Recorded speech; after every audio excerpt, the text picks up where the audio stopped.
claustrophobic mind, and I am not the weakling kind.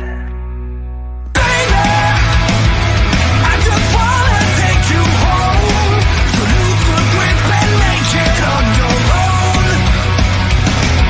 Lady, you got a claustrophobic mind, and I am not the vagrant kind.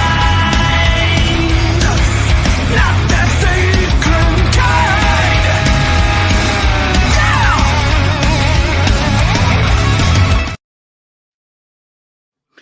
Yes, guys, welcome everyone. Welcome to the Liverpool Arsenal match preview and a massive weekend of sport. I'm pleased to bring you Drifty onto the channel today. Drift, how you doing, man? All good. I'm all good, bro. I'm all good, man. Drifty just bouncing along to the theme music there. I saw it in the back. I'm not gonna lie, to turn my volume down. I was like, bro, I didn't realize the music was so loud. Oh yeah, I'm a headbanger, man. That's why. Yeah, it was pumping out the speaker, man. Yeah. But no, man, pleasure to be as always, bro. Let's big up the chat as well. Make sure you lot are smashing the like for Jamie, man. The epic duo, you know. That's what is that what we're gonna call ourselves now? The epic duo. I think that's a reputation we're building up right now, bro. If I'm being honest. Yeah, all the big up work and all the watch alongs. Yeah. So Liverpool Arsenal drift. It's our biggest game of the season so far away to Arsenal. It's our toughest test under Arne Slot. But you know, I've seen the discourse online already. You know, Arsenal got players injured. This is Liverpool's chance. How do you feel about that? Because I don't know about you, Drift, but I'd rather beat Arsenal with their full strength team. But I don't mind taking advantage of weaknesses here and there. Yeah. I agree. I agree with both of them things you said, bro. Because if we think about it, if we wanna test ourselves, a full strength Arsenal would have been the best way to test yourself. But at the same time, why test yourself if you don't need to? I guess. Do you know what I mean? Because really, the test is for an ego flex, right? Like, if we're being totally honest with you, we could beat City and Arsenal when they had 8 players out of their first team, and people will say that's the only reason you won. But at least we've got the 3 points. Do you know what I mean? So. Yeah. I mean, and if I'm not mistaken, it was like Trent, Salah. They weren't playing when Arsenal beat us last time when we was at the, and they didn't care that our main players are out. They just started to gloat about how they beat us and stuff. So yeah, you know what I mean. And I don't even think it would be as bad as what people think, bro. A lot of rumors are going around, so you don't know what to believe. But from what it looks like, Timber and Saka were just trained out of shot, and off camera, and yeah. They're going to be fine and they will play in the game. It's only Odegaard. And apparently even the Odegaard thing, they've been lying. Apparently Odegaard's going to be fit in the next game or so. But like they've been pretending, he's going to be out until like December. Apparently even he's going to be back in the next game or two. So yeah, it's Mikel with his mind games, isn't it? Do you know what I mean? Well, let's talk about these mind games because that's what they're playing at the moment. But why... Because I've been told, I don't know about you, Drift, but I think you agree with this. We've been told that Arsenal got a world-class squad. So what's with the mind games? Is Mikel Arteta feeling the pressure? Does he realise that maybe my squad's not as good as it is going up against Liverpool? I need these players fit. Why are they training out a shot when Sky Sports turns up and then when the cameras shut off, they come join training? Well, they had a world-class squad. Didn't think it'd be an issue. What are we seeing here? Well, look. You know what I mean? I think you was on the same boat as me when I was saying in the summertime that I rate Arsenal's first 11. It's brilliant, but I don't think their squad is as good as people are saying that it is. No. And don't get me wrong. If you've got Calafiori, Timber, and Saliba missing from your defense, any team would miss that caliber of defense, right? Even Man City would miss that caliber of defense. Of course. But if you do have what would be considered a world-class squad, then really and truthfully, your replacements should be good enough that you don't panic. Do you get what I mean? Like, so, yeah, it's a weird one in terms of squad. First 11 for Arsenal is brilliant, but the squad, I look at people like Sterling, Trossard, Kivior, you know, even Thingy at right back who's just always injured. The Asian Tomiyasu. Oh yeah, Tomiyasu, yeah. He's always injured. So can he be considered a good squad player if he's always injured? Jorginho. Like, they've got some good players. I just don't know how much their squad is squadding outside of the first 11. That's all.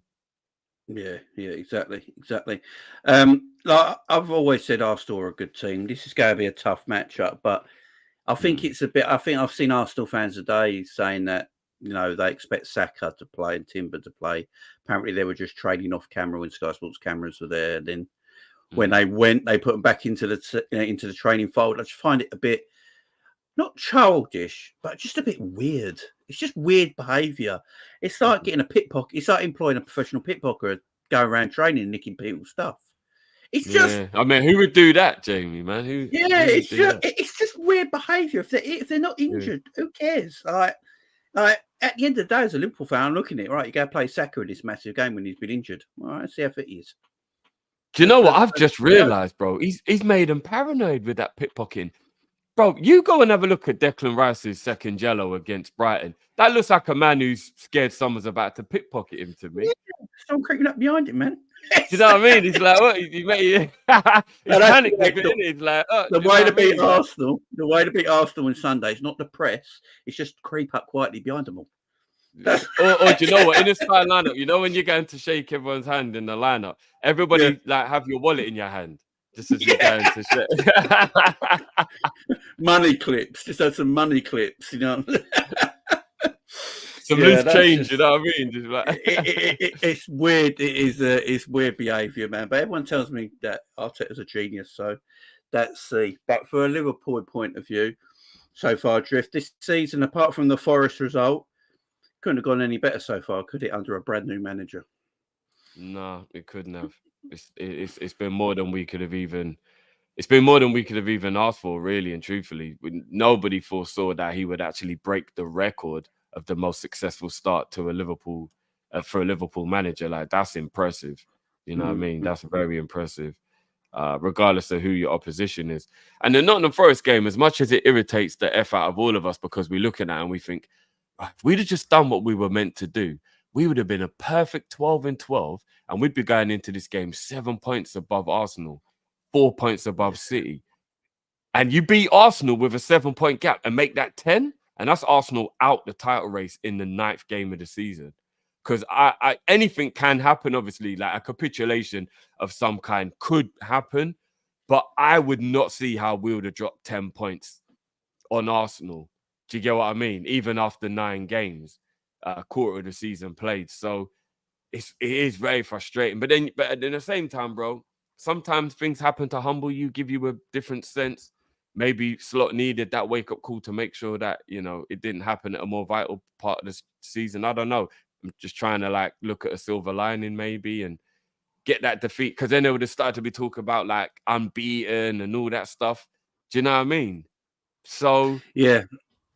I don't want any of that to distract Slot in his first season. Let's not talk about no quads. Let's not talk about unbeaten. Let's not talk about anything like that can distract from him just trying to navigate his first season in English football at Liverpool. So maybe the loss in hindsight, we might look back and go, Forest defeat ended up being a good learning curve. Look what happened. That's what I'm hoping anyway. I'm hoping that's what happens. So the one big thing in at this moment in time in Slot's management is the way he's coaching and managing Trent Alexander-Arnold. And I don't know if you've seen the quotes from Trent today speaking about the manager in glowing terms. So I've got it here. He says in certain games I'll be inside because of the way the opposition press. Sometimes they press differently. It varies on how they press. The manager will dissect how they press, so we can number the way they press. If the press with 3, we have 4 players around so that we can play around them. If they press with 2, and there'll be 3 players in certain criteria. It's just about those players and what works best. So whenever the manager tells me I'll be whenever the manager tells me to be, I'll be there because he'll tell me the most likely where we'll get the ball. And if that changes, then he'll tell me during the game, you're not going to get the ball there, try there, and maybe surprise him and try and get it there and see if that works. Throughout a game, there's a lot of things going on, but I understand it and it'll work. So far, it has. So Trent giving a little snippet about, how he's working under Slot so far. And I think we've all seen it this season. His defensive work has come on for me a lot. Although he's never cracked like this myth about him defending. He's always been decent at it. Maybe he's just not Paleo Maldini at it, but he can defend. And I think this season so far, we haven't really seen the Trent, getting forward, getting the balls into the box, getting down the touchline, overlapping and stuff like that. But we've seen more defensive Trent, ain't we, Drift? And, and I think that's to that's to Trent himself and to Slot to get someone of Trent's caliber to take in what he's saying already in his early stages of his management career at Liverpool. And Trent's listening to him and Trent's liking what he's saying. So I think it's good on both fronts, man, don't you? Yeah. I think what Trent is doing is Trent is trying to evolve his game a little bit. And that's why he's realizing that what Slot can teach him now can be added to, not erased, but added to what Klopp taught him. And if you look at all the best managers around, all the best players around the world, bro, like Xabi Alonso, for example, he was under Rafa, he was under Guardiola, he was under who's the other bad boy? Mourinho, yeah. And his playing style changed slightly every time, but he was still quality because he kept what he learned good from the last good manager. And now as a manager, he's even implementing what those guys taught him. And now he's implementing it in his management as well. So if Slot can add to Trent would be smart to take it all in, because the only manager he ever knew was Klopp. So it's good to get another opinion from a manager who's good and knows what he's doing, and just add that to your artillery. And I think Trent has been showing a desire to defend this season, which I'm happy with as well. You know what I mean? Like, we always knew. The thing is, I sat here and got slewed for saying these things. He's always been able to defend. It was just his attitude, and it looked like he didn't want to, or he couldn't be bothered. But I always knew he had the ability when he was concentrating to defend. We watched it in his first 3 years at Liverpool, bro. Before he got a bit ahead of himself, he was a good right back defensively. He never used to let us down defensively in the early Klopp years. So I just think it was a bit of it was an easy narrative. You know what I mean? I agree. So I'm happy, man. I'm happy. And I just sign the contract now, and let's just know what the future is going to be, and we roll, man. Do you know what I mean? Let's just get it done, man. I agree with that. I definitely agree with that. But yeah, Slot's having a massive effect on players already. And, I think we can tell that, we got world-class players in our team, and these world-class players are listening to him and working for him. And, Salah's tracking back, Trent's really concentrating on what he's doing. We can see, look what he's done to Gravenberch. Slot's already making players better, and he's only been here a few months. And I think that tells you something about the man. It also tells you something about the personality and characters of our team as well, which I think gets looked at. I think we always look at ability and technical ability and stuff like that, but I do think characteristics and personality is massive as well. Because we've got no prima donnas, we've got no one who argues and bitches, not got no one to go to the papers. We got guys in our team that just look like down to earth guys that want to work hard no matter who the manager is, and are willing to listen and learn, Drift. And I don't know about you, but I love that. It's not always about technical ability for me. It's about personality and character. Yeah, and remember, under Klopp, that was one of the structures with which we built the team. We wouldn't bring in anybody, no matter how good they were, if they were going to disrupt the mentality of the team. We had a lot of professionals. I don't think we've ever had anybody in our team outside of Shaqiri that you could consider unprofessional. And he wasn't even unprofessional. He just did something stupid, and he went and got a hair transplant during the season. But I don't think that we. I'm still thinking luscious. You know, I mean, he should have asked the doctor before, "Can I play?" You know what I mean? Yeah. He got it, and then the doctor's like, "You can't play, right?" And he was like, "Oh shit!" And then it was just like, but even then, he was still professional. Outside of that, I don't think we've ever had anybody you would consider unprofessional or has done anything uncharacteristic or done anything that will upset the harmony of the team. So it is about character, bro. And I think, again, it goes to how good Klopp's recruitment was mentally, that now Slot has got a group of players who are willing to learn because they've got the right attitude and they're not above himself. Because people like Van Dijk and Salah in players of that talent with different mentality could have been like, Slot, who the hell are you? I'm not listening to anything you've got to say. Do you know what I mean? What can you tell me? We've seen it in the past with other clubs who've got superstar players, and then no one listens to the manager. You know what I mean? CR7 with Ten Hag, yeah. You know what I mean? You So know, I'm happy that we got the right mentality in our squad and they've listened. And clearly, Slot has got something to say, and that's why they've wanted to listen. Because I'm sure if he weren't making any sense, then they would be like, don't know about this. But clearly, he's making a lot of sense because they're listening. So, yeah, I agree. yeah, I man. agree. And apparently, Trent was saying the first thing when Arne Slot met the team just before pre-season, they had a team meeting about everything. He basically told the boys, Trent's been saying now that he told all boys, I'm here to win the league. That's what Slot said. And I like that. straight away, they I just like went. that. Because apparently Remember, he came bro, in and said, you're all world-class. You're a world-class team. You got close last year. I'm here to win the league. Yeah. That's what he said. And he's used to challenging. A lot of people. I mean, I know the Dutch league isn't as good as the Premier League, but at AZ and at Feyenoord, he was there to win. He wasn't there to take part. For anyone who doesn't know, we was joint top of the league before the COVID took the league out, and Holland never brought their league back. They just ended it. And he was joint top with Ajax with AZ at that time. Then he's gone to Feyenoord and he's won the league and he's won the cup and he's challenged for the league both seasons. He isn't about taking part, James. He got to the Europa Conference final and only lost to Mourinho. And there's no shame in losing to Mourinho. No. Do you know what I mean? The man's here to win, bro. He's not here to take part. Big up, babe. No. Big up everyone in the chat as well, man. Make sure you lot are smashing that like button.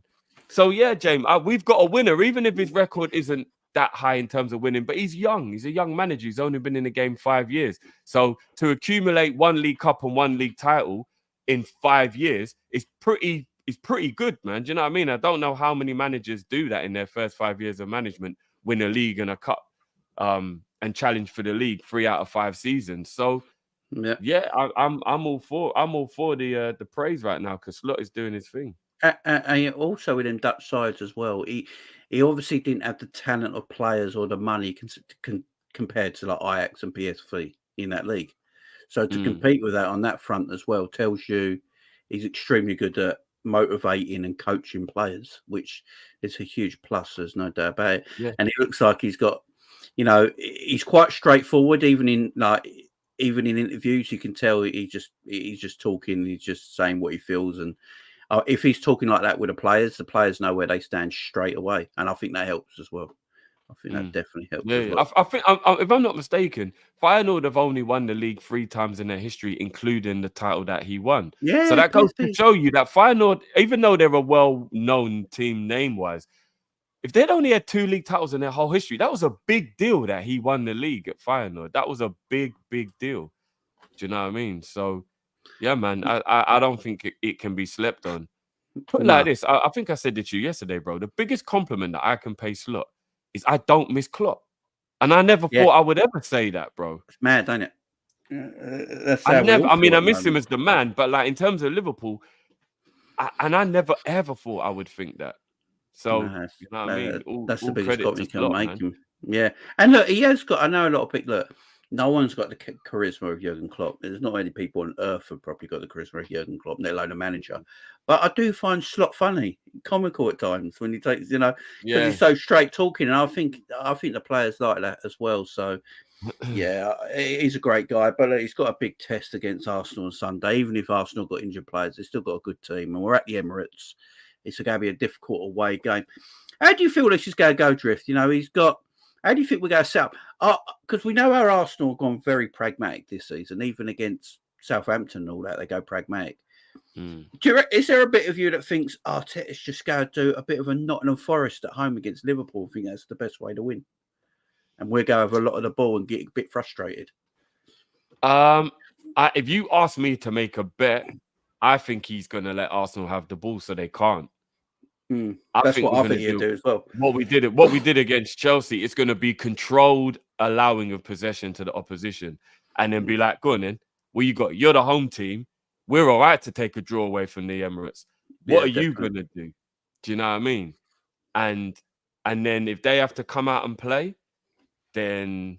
But here's the thing. All right, there's 2 ways the game could go.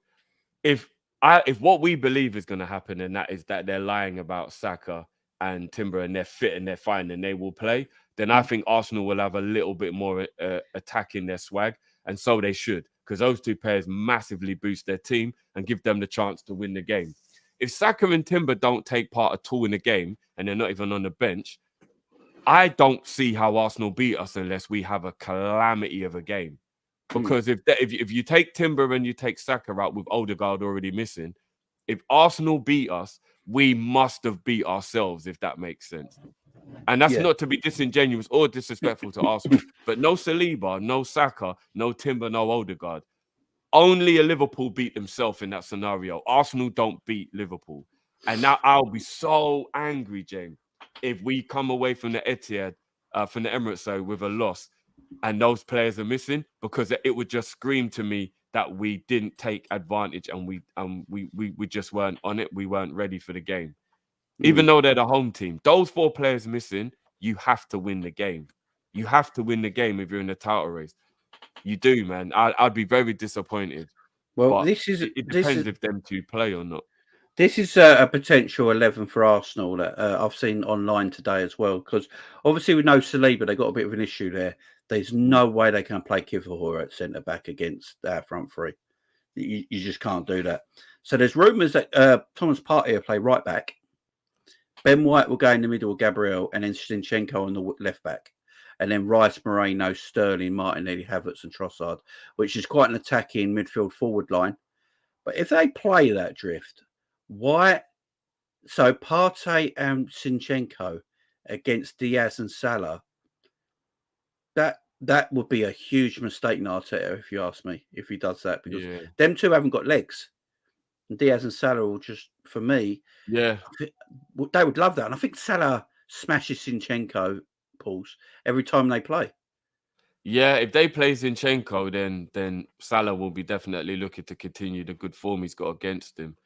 I would be very shocked if they played that team. That is way too attacking for what Arteta's used to. But maybe he does feel like he's got to go for it because he knows that he can't afford to lose the game. I tell you what, though, if that team comes up against us, we've got to be able to pick the holes apart in where they're be so attack-minded that it would leave a lot of gaps. Because let's be honest, Partey ain't got the legs to get up and help Saka. So there'll be a big gap between Saka and Partey on the right-hand side that we should be able to exploit. Zinchenko is very bad positionally. So if he plays left back, then that's a very good point, and for real. If Zinchenko's playing up against Salah, he can be poor positionally, which will give Salah a chance to be able to make the runs in behind as well. And Moreno and Rice in midfield doesn't scream creativity in any way. So, yeah, I would love to think that if that was the team that played, that Liverpool would be able to make sure that we got that job done. I'd be really disappointed if that team starts against us and we don't get the job done. Yeah, really I would as well, especially when you're playing. I think Arteta's played Partey at right back before. He has. Last season he played him there for a few games until he got injured. But I'm told they got a world class squad, so Kivior should just come in, shouldn't he? And you didn't have to move people around. Yeah. You know, I'm not. Yeah, I don't know. I guess. I mean, but Kivior's tiny. I suppose they're worried. Is this a good game for Darwin to come into? Because he's on form at the moment. His last 2 games, you got to give him, no matter what people think, he led the line beautifully in the last 2 games for Liverpool, like a proper number 9, leading the line fantastically, winning the ball, running the lines, getting in behind, linking the play. Nothing wrong with his last 2 games. Is this a big game for Darwin? Because if he can put another performance like that down, no Saliba there, if Partey or Zinchenko are in the fullback areas, this could be a good game for Darwin Nunez, couldn't it? Really to make definitely. Yeah. No, you're right. I think I said in the pre-game after we played in the Champions League, I believe that he's proving that Heitinga and Slot are teaching him things that he's starting to understand about how to change the way he's playing his game. And I've actually been. And here's the thing. I hate that anytime I talk about Nunez, people are going to think I'm just being biased because of how much I defend him. But I'm trying to just be honest. I'm even now watching a player whose link-up play looks way better, whose back-to-goal play looks way better. He always had good movement, in my opinion. I don't ever think that his movement was ever an issue. No, his movement's good, yeah. and he looks like he's learning how to facilitate.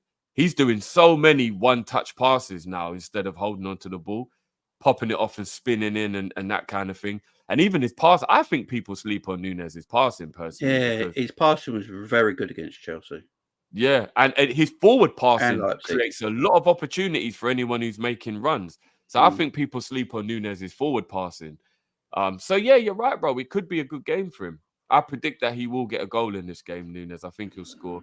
And no Yeah. Saliba means that the only real threat physically he's got is Gabriel. And I'll be honest with you, Gabriel can be rattled. He can be rash, can't he? He can be rash. Gabriel can be rattled. If you start physically getting in a confrontation with him and hype him up, he can be rattled and he'll start doing rash things and flying into tackles and getting booked and all that. So if Nunez just puts himself on Gabriel for, say, the first 45, and just roughs him up and just tries to, like, do you know what I mean? If he's playing with Kivior or Ben White, Ben White's a good player, but when was the last time Ben White played centre-back? That won't be easy for him to just all of a sudden be a centre-back. You know what I mean? I see him as a right-back now. And I think I got a feeling, Drift, that he might play Declan Rice at centre-back alongside Gabriel. I've heard some Arsenal fans saying that. Arsenal fans want it to happen because they don't want Kivior or Thomas Partey going right back. Yeah, I've heard about that. But then I don't think that Declan Rice at centre-back would be able to handle Nunez.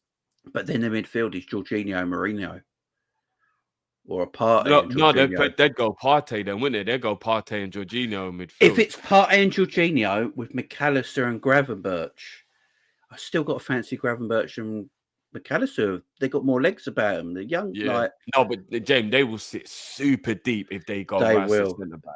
They will be so. It will be Gabriel and Rice, and then it will literally just be Partey, and Jorginho right in front of them. They're not going to expand. No They're gaps. No gaps. It'll be the tightest four you've seen on the edge of the box. Do you know what I mean? They won't move. So it will be really defensive if they do that. Really I think that's what they might play, and that's why he might play more of an attacking four in front, because when they got the chance to break, they'll use them, but they're just going to sit.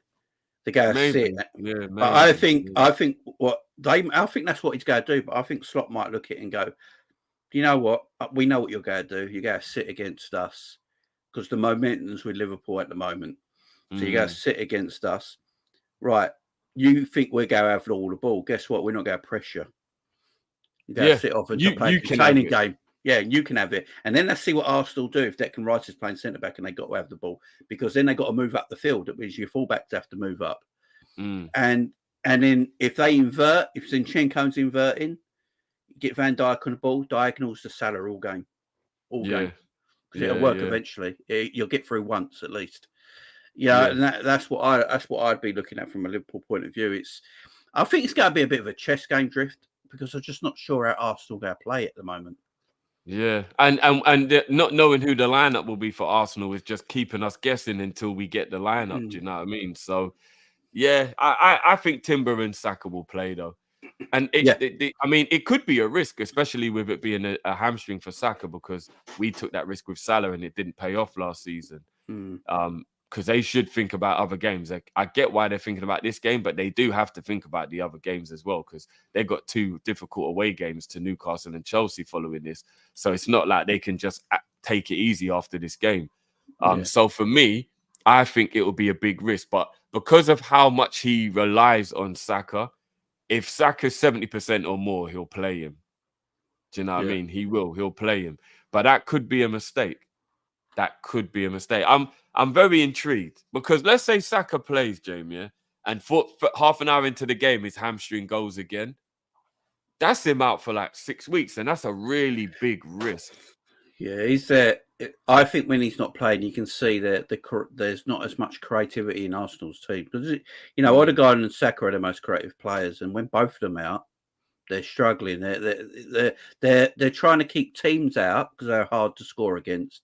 And then they're trying to get set pieces, which they're excellent at. So that's another thing. I don't want us to give away stupid corners on Sunday. That is Arsenal's strength. Whatever anyone feels, they're very good at corners. Set pieces. 100%. So we have to be careful of that. Quickly before we go, Trent, have you heard about this injury Trent's had? Yeah. I'm a little worried about Trent. We might have to rest him as well. Apparently, he picked it up on international duty. Yeah, he apparently picked up. Yeah, really been true. He picked up, but he's been playing with the pain.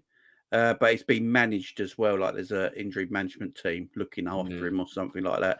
And the other thing is, apparently, Slot and Trent have a lot of one-on-one chats and watch videos and stuff like that of games and all that. Trent's been saying they have a lot of one-on-one chats, and he takes him like they go and watch games back, and he puts up things where he wants Trent to defend and what he wants to do. And apparently, Trent's loving it. He's absolutely loving it. Which is it's a fresh start for Trent as well, man. Yeah, good. Yeah. If he's enjoying it, then that's wicked. You know what I mean? I think we've got to remember with Trent as well. He's had one manager in his life. Yeah. So I think no matter how legendary that manager is, I think it is always nice to hear what someone else thinks about you as well. Yeah. And they can change your game. Obviously, before we leave, the injury front is so apparently Chiesa might train tomorrow. So that's what Slot said. Chiesa might train tomorrow. So Chiesa apparently has not been injured. The problem with Chiesa, I did a video about this yesterday, is that he's having trouble adapting and conditioning his body to the tempo and the high energy of the English game. And because he didn't have a pre-season as well, that's what I don't know who Plop is. Slot. That's what Slot said. He's got because he didn't have a pre-season. He's finding it difficult to even complete training sessions at times. That does sound a little bit strange, but look, if we whatever we got to do to get the best out of him. But I do find it a bit mad that he can't even keep up in training because he's a quick player. You know, like with someone like Fabinho, for example, when he came, he must have been like, whoa, what is this? And he realized how intelligent he was going to have to play because his body physically wasn't quick enough. But Chiesa's fast. So I'm a little baffled by how he's struggling so much with the pace. Maybe we're just worried about it because of his knee injury he had. We don't want to put him out there and break him down. Maybe that's what. Maybe that's what it is. But if he trains this weekend, he might be available for the Brighton game on midweek, which would be nice to see. Apparently, Conor Bradley could have trained this Saturday as well, but Slot's not too sure yet. So, and he said Jota's not available just yet, but I think Jota should be back after the international break. He said, and Alisson's apparently recovering well, and it's going as expected. So that's the injury news front there, and I think Elliott's not far away. I think Elliott's fit now. It's just getting him back in training. So he's not far off either. They said November for Elliott, right? So some breaking news while we're live. Some breaking news from Germany while we're live. So apparently Liverpool's interest in Omar Mamouche is real, and the player and Liverpool have spoken apparently. You know what? I like what I'm seeing, but I'm gonna have to see more because I don't just want a guy who enjoys dribbling and then no end product. And at the moment, it looks a bit like that. Like his skill set looks crazy, like with like his skills. But I need to see whether he's actually got end product. So yeah, I'll keep an eye on him and see. But apparently, Egypt are saying that he's the next one, though, right? Like he's the one that they think can. Yeah, and he's having his best goal scoring season so far as well. So. Yeah, maybe that's someone to look out for. Big up to David. He says, the thing with Chiesa, David, he didn't even have pre-season at Juventus. Thiago Motta froze him out. So he didn't even have pre-season in Italy either. Which pre-seasons, if you don't have a pre-season, I've seen it with players at our own club. When they've been injured and they don't come back, the following season have pre-season, their injuries, their fitness is never great the whole year. So it is important. It is important. But guys, that's our preview. Look, we're all excited. I can't wait for Sunday. It's a great weekend. We've got UFC on Saturday, Liverpool game Sunday. It's what sport's meant. It's what weekends are meant to be about, guys. Sport. That's the whole point of it. Sport, a few beers, and a fry up. That's what it's meant to be. No, seriously. That's what it's meant to be. Give the wife a few quid, she goes shopping. It's lovely. It's great. But yeah, I can't wait for it. It's going to be a great weekend. I can't wait for the Arsenal game. I think Slot's got something in store, but we have to be wary. It's still a very good Arsenal team, and they're going to be extremely difficult to beat. But I've got high hopes that we'll get the game won. But guys, thank you very much for joining us this afternoon. We do appreciate it. Drifty's Cottage got a calling show because people have been mentioning it today. Yeah. I see Klopp sipping VAR.